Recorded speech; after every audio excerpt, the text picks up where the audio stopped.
Hey, Kurt Chase here, host of the Automotive Edge radio show, heard on ESPN Radio. We're back with Beau Harrison, General Manager, House of Hot Rods and Classics here in Mansfield. You know, I tell you, every time I drive through here, there's something else going up or growing. This area's getting big, that's for sure. Yeah, the community is growing. Let's talk restoration. And once again, the surveys I sent out, I got back about 160 of people that were really interested, but there's so many. There was good stories, but there was a lot of stories. People going, wait a minute, I didn't get my car back. The money kept building up. I told you earlier there was one lady that's building, I believe it's a GNX, and she pulled up and the car had been sitting outside. The motor had been sitting outside. She's $70,000, $80,000 into it, and now they're telling her another $70,000 to get her car back, to get it back the way it was, and the car's been there 2.5 years.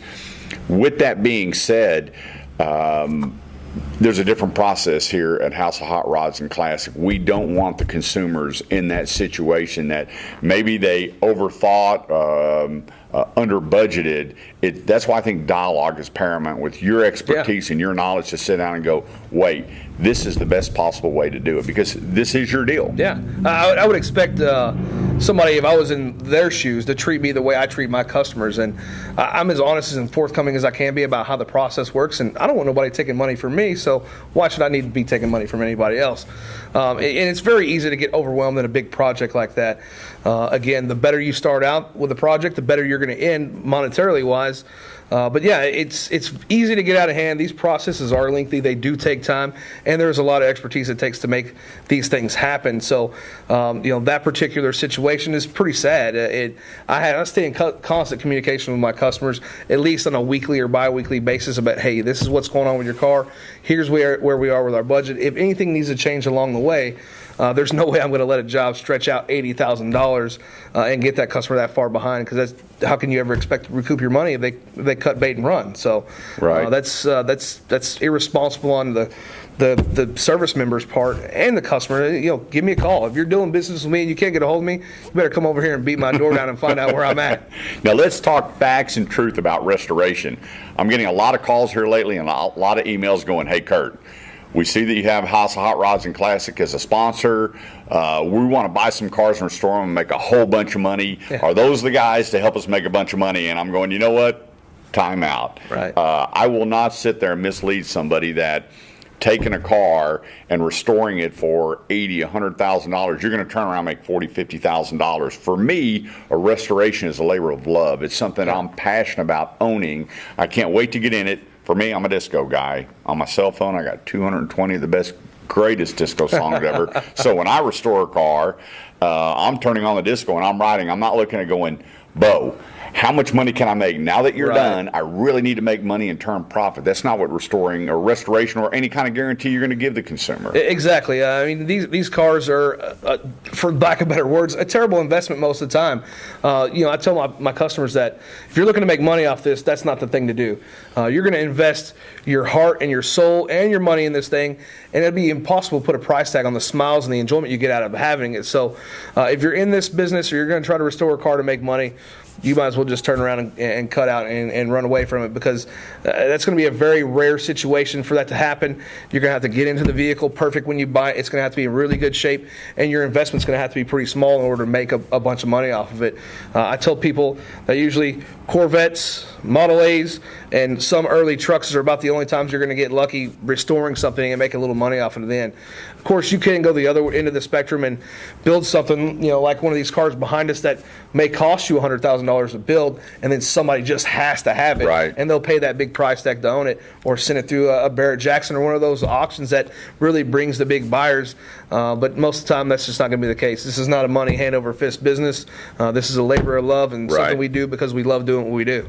My 32 years in the auto industry, I appraise cars every week, and consumers will put $2,000, $3,000 in their car, and I'll say, well, your car's worth $8,000. I'm going, no. I want $11,000 because I put $3,000. I said, the money you put into it brought it to that value. Yeah. So when you're doing a restoration, the money that you're putting into it doesn't have a profit value put in it. It has a love value put into it. So I tell people, they say, well, we watch all these reality shows. They're reality shows. Stay away from those. I hear, well, we got a barn find. We're going to make millions of dollars, and then they bring it somewhere, and a lot of them don't have the capital to get it restored. But how much can I put in a car to make money? That's not the conversation I want to have with you. I've got a couple customers. Because then you're on the hook for profitability. Yeah, of course, and that's something that you can't always predict. The market's going to change. The desire for one of these vehicles is going to change as well. A great example I have is I have a couple of customers, some early model Mustangs, 66, 67. Those are great, desirable cars, but if they're low option cars, not a lot of features, or they're a 6-cylinder, you're talking a $10,000, $15,000, $20,000 car on a good day. And sometimes repairing one of these vehicles is going to take $5,000, $6,000, $7,000, $8,000 of time and money to get it back on the road, and you can't make money doing it that way. So hot rod business, classic car business is all about what's in here, how you feel about it, what you're going to get out of having it, the story that follows the car. This was your dad's, this was your brother's, this was your mom's. I had one of these in high school. That feeling you get, I'm getting goosebumps just thinking about it because I enjoy it and love it so much, and I love to be able to put people back in those things and get those feelings going back for them. My first kiss was in a 1976 Olds Delta 88 Royale Brougham. I don't know how many of those you get coming through here to restore. I haven't seen a Brougham in quite some time. The top is pretty interesting on those cars, but it can be that same story, man. And that's what it's all about.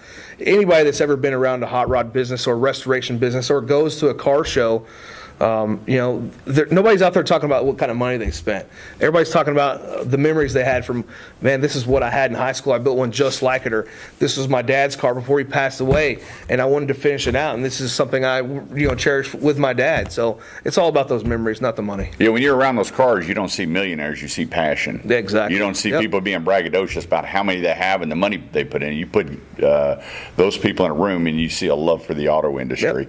Big question here. And this was very, very common in the surveys that were sent out. What cars can consumers buy that the factory parts or original parts are most readily available, where you're not having the cost of fabricating is not cheap, or trying to go out and find that part? What's the line of cars that we can say, well, if you look at Mopar, you look at GM, or you look at Ford, that the possibilities are greater for finding the OEM parts? Yeah, and it's going to be exactly what you said. Muscle car era cars are probably the most widely reproduced as far as production parts, and they were the most produced, period. So there's lots of NOS, new old stock stuff laying around that people can gather up. So, even though they kill me, we work on a bunch of them. Mustangs, Camaros, Roadrunners, those cars that are really big muscle car era cars have the greatest following. So there's the most stuff out there to be able to buy and keep up with your car. So you're not going to have to be chasing one-off parts. You're not going to have to be building one-off parts. The muscle car era stuff is the biggest. Of course, again, Model A stuff is really big for restoration, period. Not a lot of custom parts laying out there for those things. And Corvettes, big following for Corvettes. The reproduction parts are getting better and better every year. And the truck stuff has come along too. Tri-5 Chevy's another great one. Lots of aftermarket parts out there for them. Lots of new old stock parts you can grab. So those genres, Tri-5 Chevys, Model A's, muscle car era stuff is probably the biggest for most people to be able to keep up with. I got to tell you, my 32 years in the auto industry, I thought I knew a lot, and then I met Beau. I got to tell you, this is like a whole new world for me. We're only really scratching the surface on restoration. Go to txhouseofhotrods.com. That's txhouseofhotrods.com.